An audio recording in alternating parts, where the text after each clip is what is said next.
നമ്മളെല്ലാവരും വെളിച്ചെണ്ണ ഉപയോഗിക്കുന്നവരാണ് അല്ലേ? എന്നാ കേട്ടോളൂ, 45 ബ്രാൻഡ് വെളിച്ചെണ്ണ കേരളത്തിൽ നിരോധിച്ചിരിക്കുകയാണ്. കാരണം അർബുദത്തിന് കാരണമായ വിഷാംശം അടങ്ങിയിട്ടുണ്ട്. കേരളത്തിൽ ഇന്ന് തെങ്ങുകൾ വളരെ കുറവാണ്. ഉള്ളതിൽ പകുതിയും മണ്ടരിയാണ്. ചില രാഷ്ട്രീയ കോമാളികളെ പോലെ 1 കിലോ തേങ്ങയ്ക്ക് 70 രൂപയാണ്.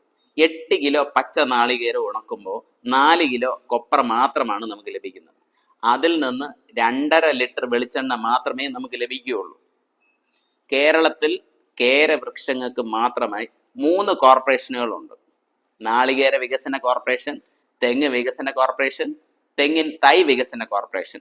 ഇതെല്ലാം ഉണ്ടായിട്ട് കേരളത്തിലെ ജനങ്ങൾ തമിഴ്നാട് ബോർഡർ നോക്കിയിരിക്കും. എന്തിനാന്നല്ലേ? തേങ്ങയ്ക്ക് വേണ്ടി.